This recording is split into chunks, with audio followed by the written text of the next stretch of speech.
What's going on, YouTube?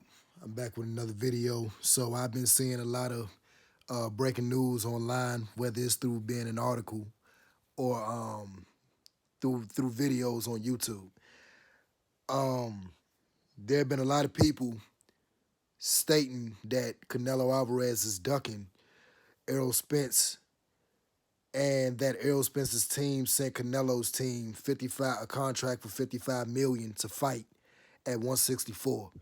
And my honest take on that is this.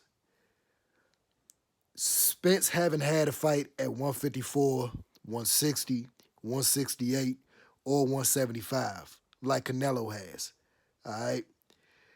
And with that being said, Canelo Alvarez has beaten the best at all of those divisions. All right. Had a damn near has a damn near perfect record outside of when he fought Triple G, and lost. I think it was at 160, and lost. Well, in my opinion, he lost that first fight. And mind you, Canelo Alvarez. I'm gonna also add this too. Canelo Alvarez is one of my favorite fighters. He is my favorite fighter, but that's not going to stop me from being not. That's not going to stop me from still like criticizing him, because I want to come from an unbiased standpoint in whatever I'm talking about. All right. So I want to let that be known. Even though Canelo is my favorite fighter in the world, I'm still going to criticize when necessary. And I will say that I believe that Canelo lost that first fight with Triple G. All right. I believe that it shouldn't have been a draw. I had Triple G up on my scorecard. So I'm going to let that be known. But outside of that, the second fight, he did better, and he took that, fair and square, if you ask me. So, Canelo has damn near he's been perfect ever since that draw with Triple G, all right? And even before that, he was damn near perfect outside of fighting Floyd. So, Canelo has beaten the best at all of those divisions that I just mentioned, whereas Errol Spence has only fought at 147. And, I understand you trying to have a catchweight at 164, but you can argue, what have you done to even deserve a fight with Canelo? And I will use this as an example of what I'm saying to kind of like add on to it. Charlo a few weeks ago was on the Last Stand podcast, all right? I think his name is Brian Custer of Showtime. I want to say, don't quote me. I think it is Brian Custer, though. But Charlo, Brian Custer asked Charlo about Terence Crawford's comments about if Errol wasn't to fight Terence Crawford immediately, all right? Terence Crawford would like to go up to 154 to fight Charlo for his belts. And Charlo got hella offended by that comment, right? By saying that Terence Crawford need to stay his ass down at 147 and clean out that division before he come up here and and try to give me some go. All right. Which, if you ask me, I feel like Terence Crawford has the skills to hang in there with Charlo. But for me to go as far as to say that Charlo can be dethroned by Terence Crawford would be disrespectful, in my opinion, because of the fact that Jamel worked hard in that division to get what he got. All right. He collected all of those belts from he got all of his from the mud. And he literally had to take every single belt he got from a champion, from a former champion. And he has a tough challenge in Brian Castano in front of him. So he, for one, Jamel he's not even thinking about Crawford, because he got a tough challenge in front of him as is, and he felt offended by those statements coming from Crawford. And to be honest with you, I agree with those statements that Charlo said, because, dude, what have you done? I mean, I understand you fought Sean Porter and Kell Brook at 147, but outside of those two guys, who, like, you know what I'm saying? Me personally, I believe that Terence Crawford, skill wise, as I think I've stated, he's great skill wise, and I believe that that fight between him and Errol Spence is going to be epic and close. But you're not just going to sit here and call me out as a unified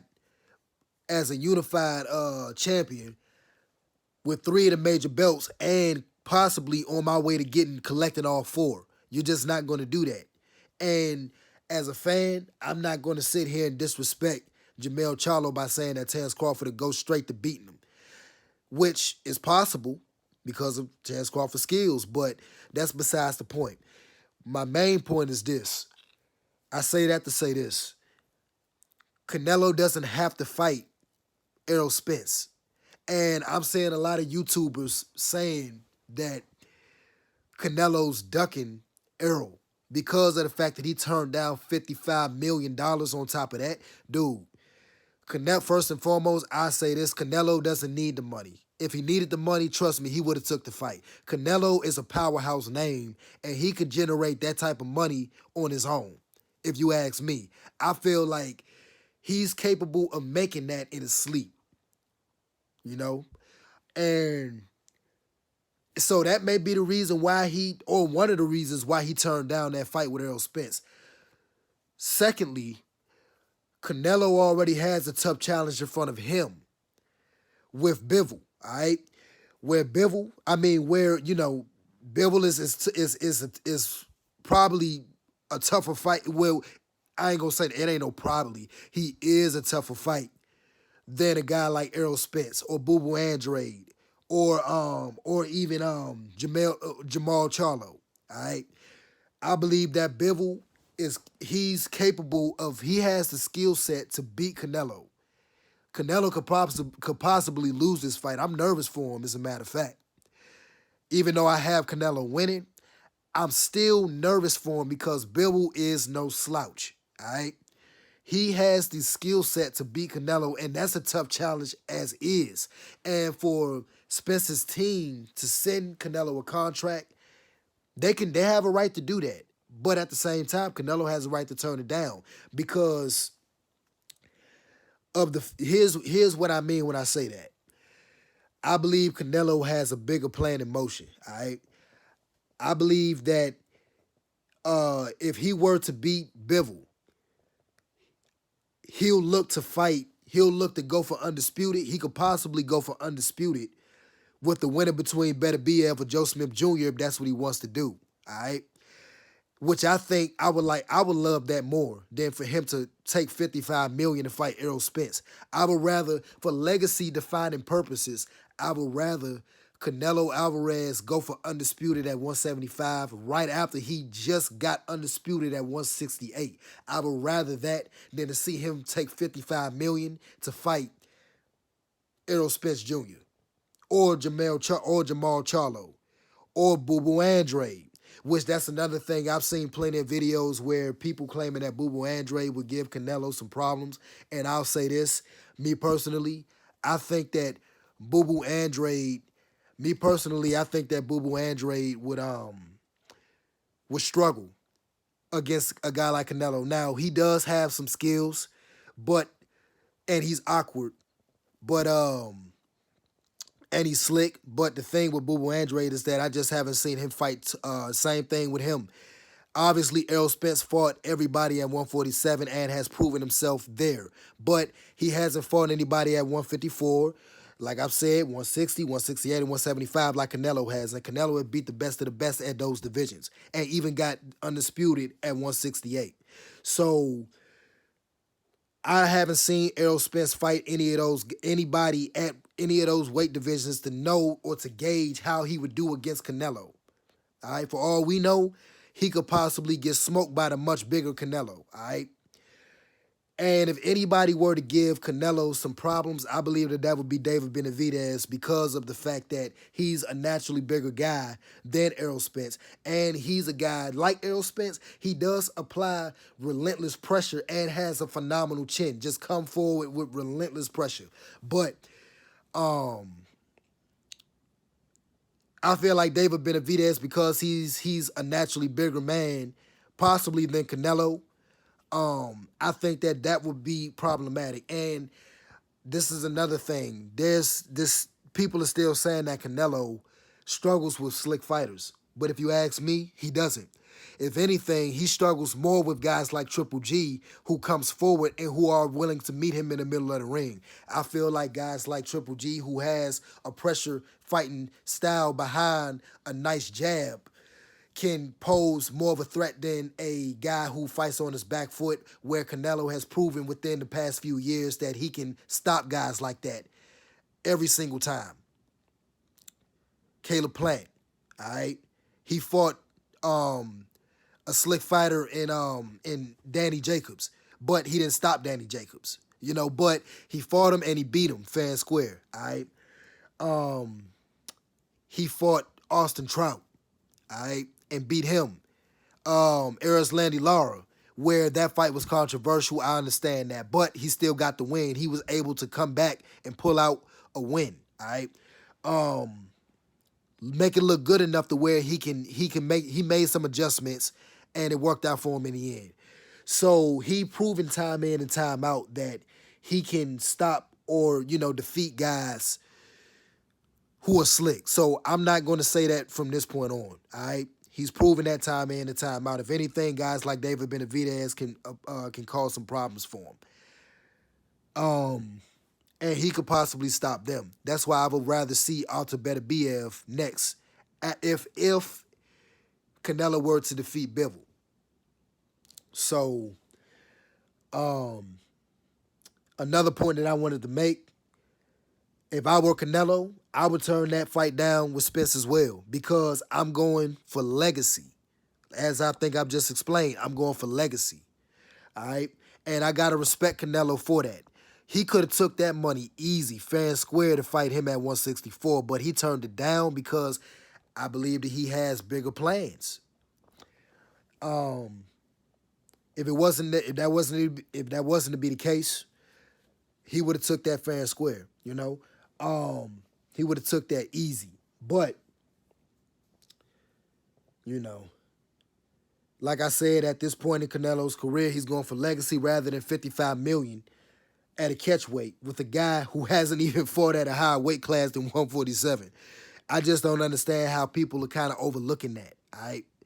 I've seen some videos and it's kind of, it kind of bugs me a little bit that they're looking at it from a one-sided standpoint. It might be because they don't like Canelo, or either it's because they just, they just love Spence so much. And I get it, but at the same time, you got to look at it from two perspectives.